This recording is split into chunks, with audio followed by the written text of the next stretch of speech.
A las 3:17 de la madrugada del 20 de mayo del 2013, un joven estadounidense aterrizaba en el Aeropuerto Internacional de Hong Kong. Llevaba consigo una mochila negra, una laptop y un secreto que estaba a punto de exponer los cimientos del poder global. Se llamaba Edward Snowden, y lo que estaba a punto de revelar era confidencial, controversial y absolutamente real. Después del 11 de septiembre del 2001, Estados Unidos se convirtió en una nación marcada por el miedo. La desconfianza se volvió más contagiosa que cualquier amenaza. Y en nombre de la seguridad, el gobierno autorizó una maquinaria invisible, inmensa y silenciosa, la Agencia de Seguridad Nacional, la NSA. Bajo el Acta Patriótica, aprobada semanas después del 11 de septiembre, el gobierno obtuvo autorización para recopilar comunicaciones, ubicaciones y datos de millones de ciudadanos. Llamadas, correos, chats, geolocalizaciones. Todo esto sin orden judicial, sin consentimiento y casi nadie lo sabía. Pero alguien dentro del sistema sí, y no pudo soportarlo.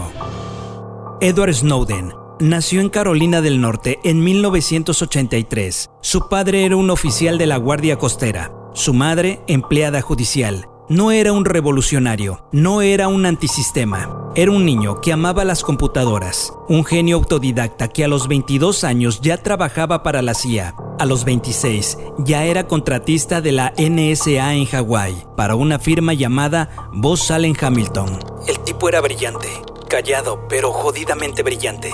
Se sentaba con sus auriculares y parecía que estaba descifrando el ADN del universo. Pero lo que Snowden encontró en sus años dentro del sistema lo transformó. Cada línea de código que leía, cada protocolo que revisaba, le revelaba una verdad escalofriante.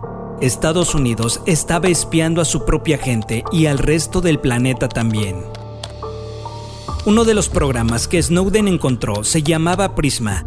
A través de él, la NSA accedía directamente a los servidores de Google, Facebook, Apple y Microsoft, además de otras grandes empresas tecnológicas. Sin orden judicial, sin aviso, todo en nombre de la seguridad nacional.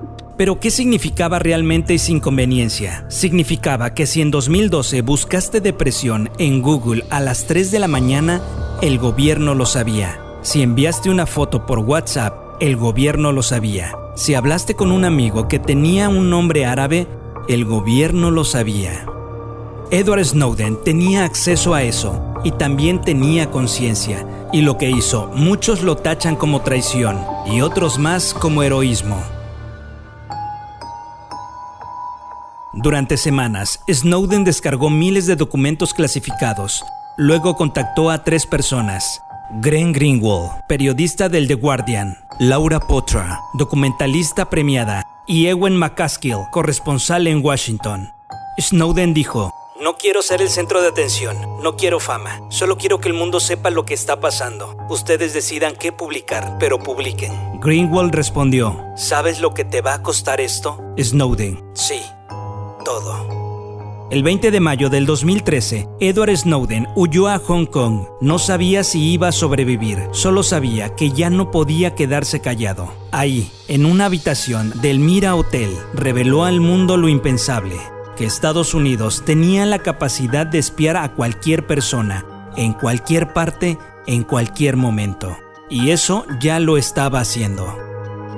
El 6 de junio del 2013, The Guardian publicó la primera bomba. La NSA estaba recopilando millones de registros de llamadas de ciudadanos estadounidenses sin autorización judicial. Y eso fue solo el comienzo. La tormenta estaba desatada. Snowden era ahora el hombre más buscado del planeta y su destino estaba por decidirse. La verdad había sido revelada, pero con ella llegaron las consecuencias. El 9 de junio del 2013, Edward Snowden rompió el anonimato. Apareció en un video publicado por The Guardian. Joven, nervioso pero firme. Dijo su nombre, su edad, su empleo. Y lo dijo todo. Estoy dispuesto a arriesgarlo todo porque no quiero vivir en un mundo donde todo lo que hago y digo está siendo monitoreado. Ese día, Edward Snowden dejó de ser una fuente y se convirtió en un objetivo. En la Casa Blanca, el escándalo cayó como un rayo. La NSA no solo había quedado expuesta, había sido humillada. La opinión pública se dividía. Unos lo llamaban patriota y otros tantos traidor. Pero mientras los políticos lo condenaban en ruedas de prensa, en los pasillos del poder se ordenaba lo verdaderamente importante. Encuéntrenlo ya, encuéntrenlo rápido. Mientras Estados Unidos exigía su extradición, Snowden seguía filtrando. XKeyscore, un sistema que permitía ver casi cualquier actividad en Internet de cualquier persona. Tempora, un programa británico aún más invasivo. Muscular, que interceptaba datos entre los centros de datos de Google y Yahoo. Era como si hubiera abierto la caja de Pandora tecnológica, solo que en lugar de demonios salían programas de espionaje y mentiras totalmente institucionales. Snowden sabía que Hong Kong no era seguro. Estados Unidos presionaba con fuerza. La extradición era cuestión de horas. Así que con ayuda de Wikileaks planearon una fuga contrarreloj. Destino, Ecuador. Vía, Moscú. Con escala en La Habana. Un rompecabezas de vuelos, legalidades y caos diplomático. El 23 de junio del 2013, Snowden llegó al aeropuerto de Moscú, pero Estados Unidos canceló su pasaporte. Snowden no podía abordar el siguiente vuelo. Quedó atrapado en la zona de tránsito, como un prisionero sin celda, sin país y sin identidad. Durante 39 días vivió en el limbo. Nadie lo quería, pero todos lo necesitaban. Y entonces, Rusia tomó una decisión inesperada.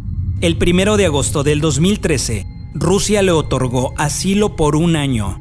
Edward Snowden, excontratista estadounidense, era ahora un fugitivo protegido por el principal rival geopolítico de Estados Unidos. Mientras los medios se dividían, millones de ciudadanos comunes comenzaron a preguntarse algo que antes parecía impensable. ¿Quién nos espía? ¿Quién nos protege? ¿Y quién controla a los que dicen protegernos? Snowden había cruzado una línea. No solo había roto la ley, había desafiado el mito más poderoso del siglo XXI, que la vigilancia masiva es el precio de la libertad. Aislado, perseguido, convertido en un símbolo y en amenaza, Snowden perdió su país, su familia y su identidad. Vivía en un lugar donde no podía salir sin protección, donde cada conversación podía ser una trampa. A veces sueño que estoy caminando por la calle como antes, sin mirar atrás, sin pensar si alguien me sigue, pero me despierto y sigo estando aquí. No hay juicio, no hay tribunal, no hay defensa. Edward Snowden sigue esperando una condena que no es legal, sino histórica. Porque aunque el mundo ya lo olvidó, las preguntas que él planteó siguen ahí, cada vez más grandes, cada vez más peligrosas. Desde el 2013, Edward Snowden vive en Rusia, no en una celda, pero tampoco en libertad. Es un ciudadano en pausa, un fantasma. En 2020, obtuvo la residencia permanente. En 2022, Vladimir Putin le otorgó la ciudadanía rusa. La ironía es brutal. Snowden, que defendió la privacidad como principio inalienable, ahora vive bajo el régimen más autoritario del hemisferio norte. Pero, ¿sirvió de algo todo esto? La respuesta es sí y no. En 2015, el Congreso de Estados Unidos modificó el programa de vigilancia masiva gracias a sus revelaciones. Se creó el USA Freedom Act. Se prohibió la recolección sin orden judicial de millones de llamadas. Pero en la práctica, las grandes tecnológicas crecieron más que nunca. La vigilancia se privatizó y la idea de privacidad se volvió un lujo. La historia oficial dice que Snowden actuó solo, pero en la era de las grandes guerras de información, nada, pero nada ocurre por accidente. Edward Snowden sigue acusado bajo la ley de espionaje de 1917, una ley creada durante la Primera Guerra Mundial, una ley que no permite defensa pública ni explicación de motivos, solo condena, de 30 años a cadena perpetua. Por eso no ha vuelto, por eso no puede volver, porque si regresa, no será juzgado como ciudadano, sino como símbolo. En 2025, el problema es el mundo que aceptamos después de Snowden. Actualmente vivimos en un mundo donde renunciamos a nuestra privacidad a cambio de comodidad, donde ya no necesitamos ser espiados, porque voluntariamente lo compartimos todo. Edward Snowden sigue en Moscú, tiene esposa, un hijo, una nueva vida, pero también tiene algo más, una verdad que el mundo prefirió olvidar. Edward Snowden no destruyó la privacidad, solo nos mostró que ya la habíamos perdido. Y lo peor es que a nadie pareció importarle.